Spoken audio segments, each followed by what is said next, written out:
নমস্কার বন্ধুরা, আমি কোজাগরি আবারও চলে এসেছি তোমাদের সামনে একটা ভিডিও উপস্থাপন করতে। আজ আমি তোমাদের কাছে যে ভিডিওটি উপস্থাপন করতে চলেছি সেটা হলো আগামী বৃহস্পতিবার বৌদ্ধ পূর্ণিমা। বৌদ্ধ পূর্ণিমার দিন ছোট্ট এই দুটো টোটকা সম্পন্ন করতে পারলে তোমার জীবন বাধামুক্ত হবে। যে কোনো কাজ করতে গেলে যদি বাধাগ্রস্ত জীবন হয়ে থাকে বা যে কোনো কাজ করাকালীন যদি বাধা পেয়ে থাকো, সেই বাধা কাটানোর জন্য এই ছোট্ট টোটকা ক্রিয়াটি সম্পন্ন করতে পারো আগামী বৃহস্পতিবার বৌদ্ধ পূর্ণিমার দিন। তার সাথে আবার পূর্ণিমা তিথিটি বৃহস্পতিবার দিন পড়াতে এটি লক্ষ্মী পূর্ণিমাও হচ্ছে। তো আশা করি বুঝতে পারছো কতটা উপযোগী নিজেদের জীবনের জন্য এই পূর্ণিমাটি। বন্ধুরা, এই পূর্ণিমা তিথিতে লক্ষ্মী লাভের জন্য অর্থাৎ অর্থ লাভের জন্য আরেকটি টোটকা ক্রিয়া তোমাদের সাথে শেয়ার করব। অর্থাৎ দুইখানা বিশেষ টোটকা তোমাদের সাথে শেয়ার করব। একটা হলো জীবন থেকে সকল বাধা বিপত্তি দূর করতে এবং নিজের জীবন থেকে শত্রু মুক্তির অর্থাৎ শত্রু নাশ করার জন্য একটা ছোট টোটকা ক্রিয়া শেয়ার করব। আরেকটা টোটকা শেয়ার করব সেটা হলো লক্ষ্মী লাভ অর্থাৎ অর্থ লাভের স্পেশাল টোটকা। স্পেশাল যে দুটো টোটকা ক্রিয়া শেয়ার করব বলছি অবশ্যই তোমাদের জানাবো। তবে চলো তার আগে একটু আমার চ্যানেলের ইন্ট্রোটা দিয়ে ফেলি। বন্ধুরা, আমি ওমের মা চ্যানেলে তোমাদের আবারও সুস্বাগতম। আশা করি সকলে খুব ভালো আছো, সুস্থও আছো। আমিও ভালো আছি।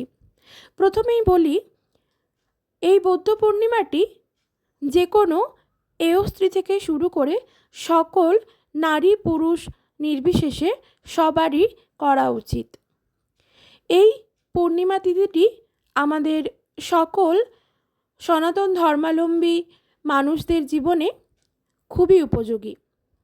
অবশ্যই বলবো, বৌদ্ধ পূর্ণিমার দিন অর্থাৎ আগামী বৃহস্পতিবার পূর্ণিমা তিথি চলাকালীন অবশ্যই নিরামিষ আহার গ্রহণ করো।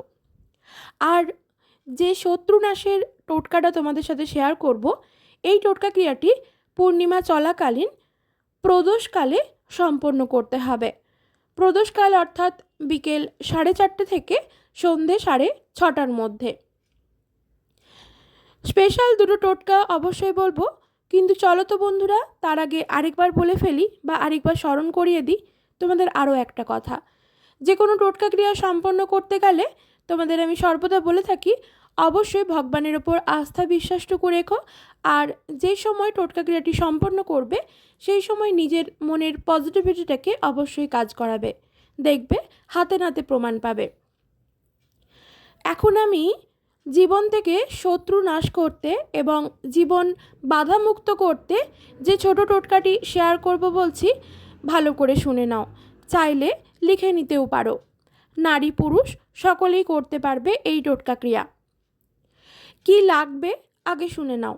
লাগবে একটা তামার পাত্র। তামার পাত্রটি একটি তামার গ্লাস বা তামার ঘটি হলে ভালো হয়। লাগবে শুদ্ধ জল অর্থাৎ পানের উপযুক্ত জল। লাগবে 5টি গোটা অক্ষত বেলপাতা। লাগবে একটি পদ্মবীজ। আর ক্রিয়াটি করতে হবে শিব মন্দিরে।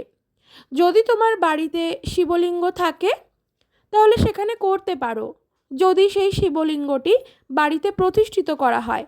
আর নয়তো বন্ধুরা সবথেকে ভালো হবে শিব মন্দিরে গিয়ে ক্রিয়াটি সম্পন্ন করতে পারলে।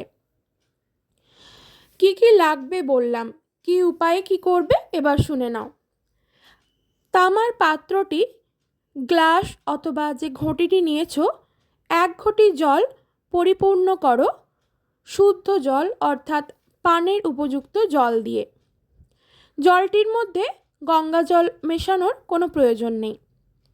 নিয়ে নিচ্ছ 5টি বেলপাতা আর নিয়ে নিলে একটি পদ্মবীজ। শিব মন্দিরে সোজা চলে যাও।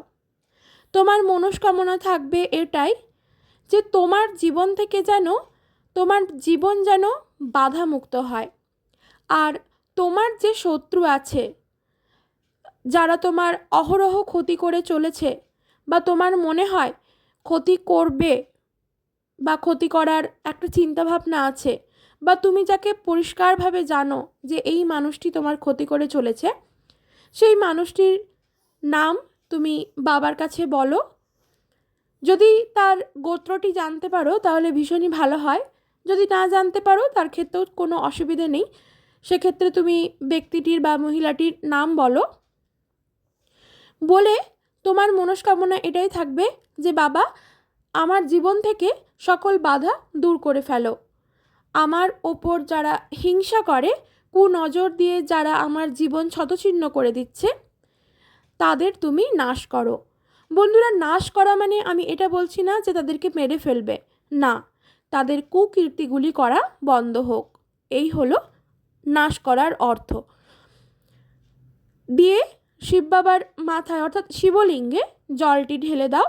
জল ঢালার পর 5টি গোটা অক্ষত বেলপাতা লাল চন্দন সহযোগে, বন্ধুরা আগে তোমাদেরকে লাল চন্দনটা বলতে আমি ভুলে গেছিলাম, তার জন্য মাপ চেয়ে নিচ্ছি।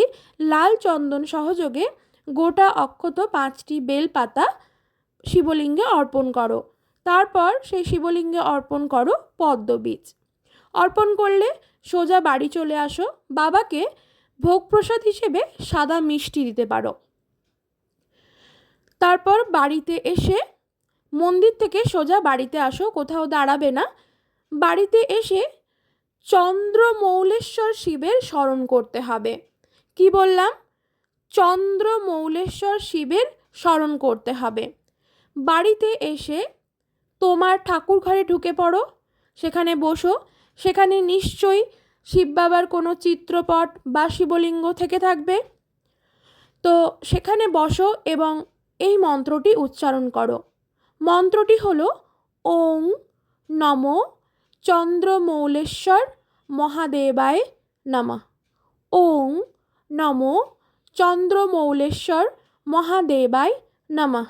ওং নমো চন্দ্রমৌলেশ্বর মহাদেবায় নমঃ। এই মন্ত্রটি উচ্চারণ করো 3 বার, ঠিক আছে? অর্থাৎ চন্দ্রমৌলেশ্বর শিবের নাম স্মরণ করে এই মন্ত্রটি উচ্চারণ করো 3 বার। যদি মন্ত্রটি 51 বার জপ করতে পারো তাহলে ভীষণই ভালো হয়।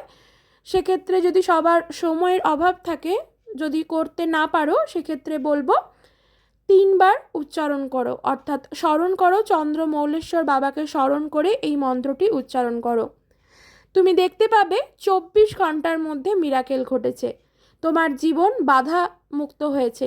তুমি যে কোনো কাজ করতে যাও, কোনো বাধা হয়েই দাঁড়াবে না, কোনো কিছু অনায়াসে সেই কাজ সম্পন্ন করতে পারবে। আরেকটা যেটা তোমাদের সাথে শেয়ার করব, পূর্ণিমা তিথির দিন সারা বছর অর্থ লাভের টোটকা। তার জন্য কি দরকার? বিজোড় সংখ্যায় বা একটি অথবা 3টি অথবা 5টি অথবা 7টি, অর্থাৎ বিজোড় সংখ্যায় লাগবে লক্ষ্মী কড়ি।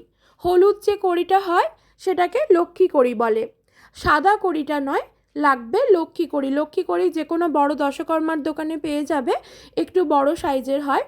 লাগবে বিজোড় সংখ্যায় লক্ষ্মী কড়ি। লাগবে একটি 1 টাকার কয়েন, যেই কয়েনটি বাজারে প্রচলিত আছে, বাজার চলতি 1 টাকার কয়েন।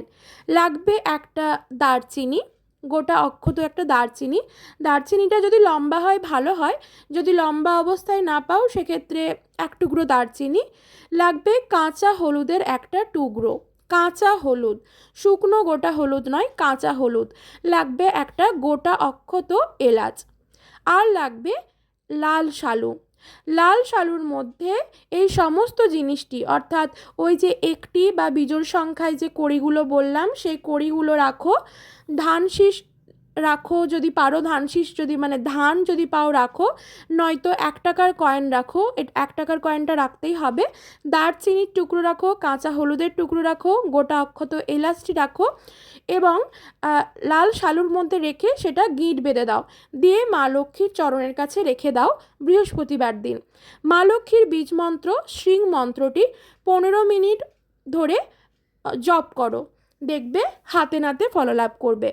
15 মিনিট বললাম, যদি কারো কাছে জপমালা না থাকে সেই জন্য 15 মিনিট বললাম, নয়তো 108 বার শ্রিং শ্রিং শ্রিং এইভাবে মা লক্ষ্মীর বীজ মন্ত্রটি জপ করো, সারা বছর অর্থ লাভ করতে পারবে।